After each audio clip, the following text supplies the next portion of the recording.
NEET प्रश्न पत्र leak होने के बाद अब दोबारा से एग्ज़ाम की तैयारियां शुरू हो चुकी हैं। 21 जून यानी योग दिवस के दिन देश भर में नीट की री एग्ज़ाम होने को है और इसको लेकर तैयारियां बहुत तेज़ी से हैं। एनटीए के अफसरों को और ओवरऑल जो है पीएमओ खुद इस पर नज़र बनाए हुए हैं। प्रधानमंत्री नरेंद्र मोदी उस दिन कलकत्ता में होंगे और उन योग के साथ साथ वो नीट की परीक्षा की तैयारियों पर भी नज़र रखेंगे। इन सब मसलों पर बातचीत करने के लिए हमारे साथ सीमा शर्मा जी हैं। सीमा जी, क्या है नीट की तैयारियों को लेकर जो नया अपडेट है, कुछ हमारे दर्शकों को बताइए। नीट को लेके नेशनल टेस्टिंग एजेंसी ने 18 लोकेशन पे क्वेश्चन पेपर जो हैं आंसर शीट के साथ भेजने का काम शुरू कर दिया। यहाँ से पैक हो चुके हैं और अलग अलग लोकेशन पे जैसे जहाँ से बायर जाने हैं, वायर भारतीय वायुसेना के हेलीकॉप्टर में जाएंगे, तो उससे या फिर बाय रोड जैसे जाने हैं जिस माध्यम से वो जाने शुरू हो चुके हैं। और मेरे ख्याल से 3 से 4 दिन के अंदर 18 से 19 तारीख तक सेंटरों तक पहुँचाने का काम शुरू हो जाएगा।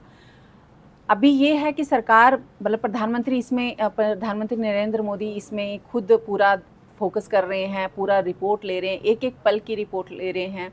उसके लिए कैबिनेट सेक्रेटरी हैं, वो भी उसके ऊपर पूरा देख रहे हैं कि एग्ज़ाम की समीक्षा कर रहे हैं।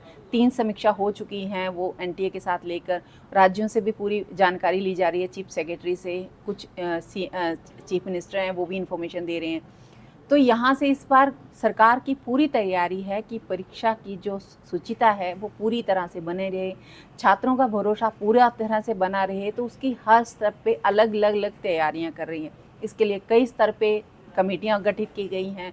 एक सेक्रेटरी और एडिशनल सेक्रेटरी लेवल की एक कमेटी बनाई गई है सभी मंत्रालयों की, जो इसमें सीधे इन्वॉल्व हैं, जिसमें शिक्षा मंत्रालय है, गृह मंत्रालय है, एविएशन मिनिस्ट्री है, डाक विभाग है और मिनिस्ट्री ऑफ डिफेंस भी है इसमें। तो सभी के जो सीनियर ऑफिशियल हैं वो उसकी एक टास्क फोर्स बनी हुई है जो पूरे क्वेश्चन पेपर पहुँचे, किस तरह से कितने बजे खुलेंगे क्वेश्चन जो बॉक्स हैं वो कब खुलेंगे, हर चीज़ की वो पूरी ट्रेस कर रहे हैं। छात्रों के लिए क्या महत्वपूर्ण बातें होंगी इस री एग्ज़ाम में? इसमें सबसे महत्वपूर्ण ये है कि 11 बजे से जो परीक्षा केंद्र हैं उसमें एंट्री शुरू हो जाएगी।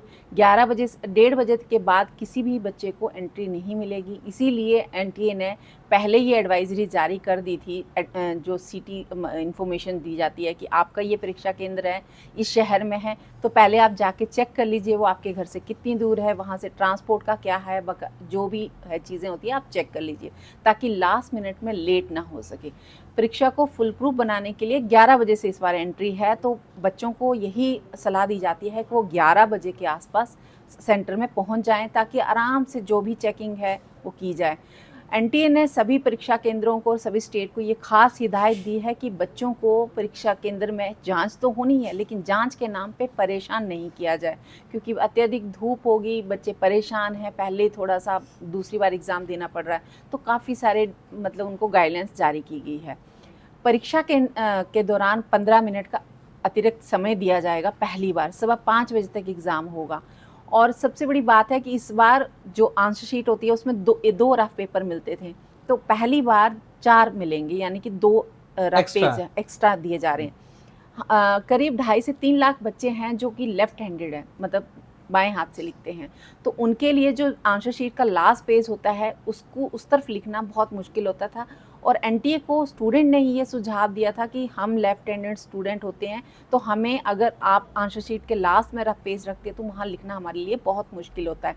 तो बच्चों की ही सलाह पे, उनके डिमांड पर एनटीए ने उसको इस बार सेकेंड एग्ज़ाम में इम्प्लीमेंट किया है कि जो रफ पेज होंगे वो स्टार्टिंग में होंगे, तो जो लेफ्ट हैंडेड वाले बच्चे होंगे उनके लिए वो सबसे अधिक सुविधाजनक होगा, जबकि राइट हैंड वाला जो स्टूडेंट होता है वो आगे और पीछे का जो रफ पेज दोनों यूज़ कर, लेकिन सबसे थोड़ा सा मुश्किल होता है लेफ्ट हैंडेड वाले बच्चों को।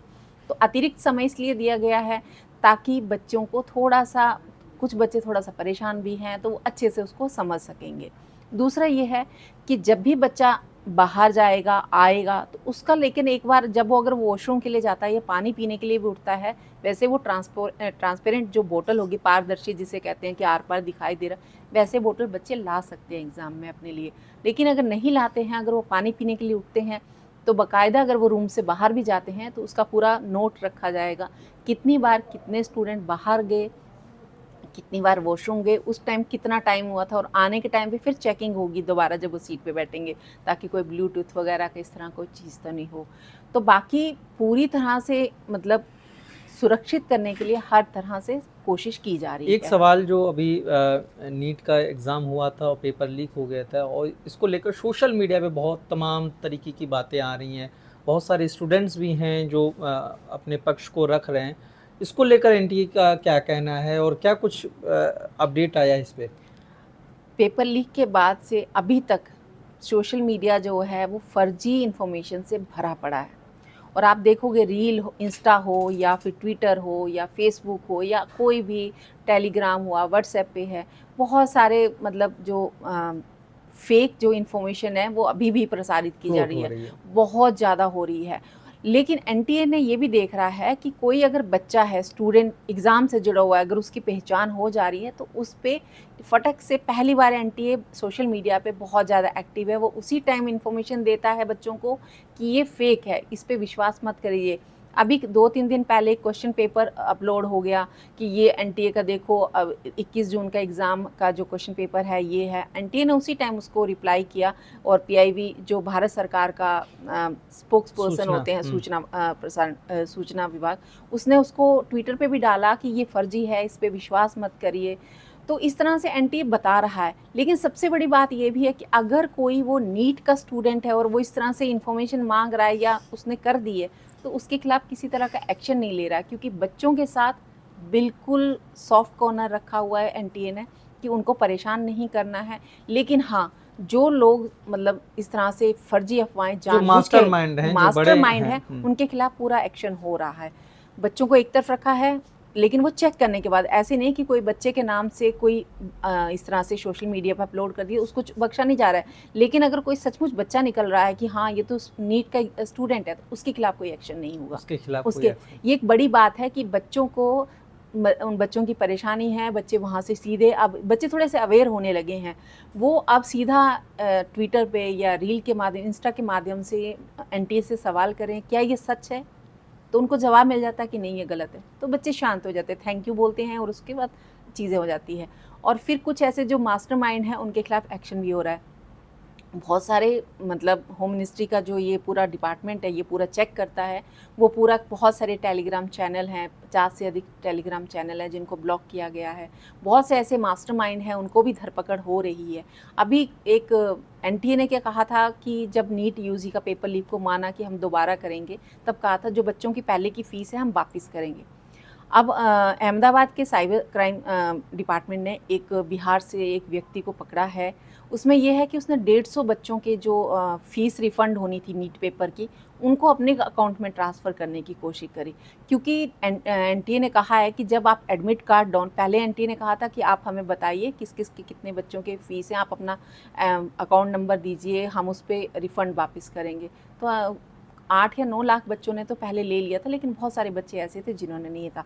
तो अब एडमिट कार्ड के टाइम पर बच्चों को अपनी डिटेल देनी थी, अपनी अकाउंट डिटेल देनी थी, और साथ में एक कैंसिल चेक देना था ताकि उनके अकाउंट में पैसे वापस किए जा सकें। तो इसी के बीच में किसी एक मास्टरमाइंड ने, बिहार से कोई मास्टरमाइंड है, उसने 150 बच्चों का जो फ़ीस रिफ़ंड होनी है वो अपने अकाउंट में ट्रांसफ़र।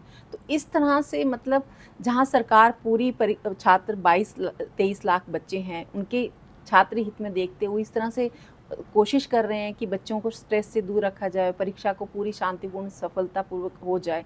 लेकिन वहीं पे जो मतलब मास्टरमाइंड इस है, तरीके की भी इस तरह की चीज़ें गतिविधियां हैं, वो हो रही हैं और बिल्कुल उस पर हो लगाम रही है। लगाने के लिए सरकार सरकार कोशिश कर रही है, लेकिन ये जब अभी पहले एग्ज़ाम हुआ था उसके मुकाबले अब देखा जाए तो ज़्यादा एक्टिव हो चुके हैं। सुरक्षा चाक चौबंद है। हाँ। बहुत बहुत शुक्रिया सीमा जी, आपने बहुत अच्छे अपडेट्स दिए। और हम भी छात्रों से अपील करते हैं कि वो तमाम तरीके की जो सोशल मीडिया पे अफवाह फैलते हैं उस पर ध्यान न देते हुए एनटीए के जो official sites, official social media platforms हैं उस पर जाएं और उनसे सवाल पूछें। और आप हमको भी टैग कर सकते हैं, अमर उजाला को भी अपने जो सवाल हैं आप उसको टैग कर सकते हैं। हमारी सीमा जी जो है एनटीए के अधिकारियों से आपके सवालों का जवाब लेकर पूरा देने की कोशिश करेंगे। ऐसे ही वीडियोज़ और स्टोरीज़ देखने के लिए अमर उजाला को सब्सक्राइब करना मत भूलें। अमर उजाला के लिए सीमा शर्मा के साथ मैं हिमांशु मिश्र। अगर आप ये वीडियो YouTube पर देख रहे हैं तो हमारे चैनल को सब्सक्राइब कर बेल आइकन दबाएं और Facebook पर देख रहे हैं तो हमारे पेज को लाइक करें।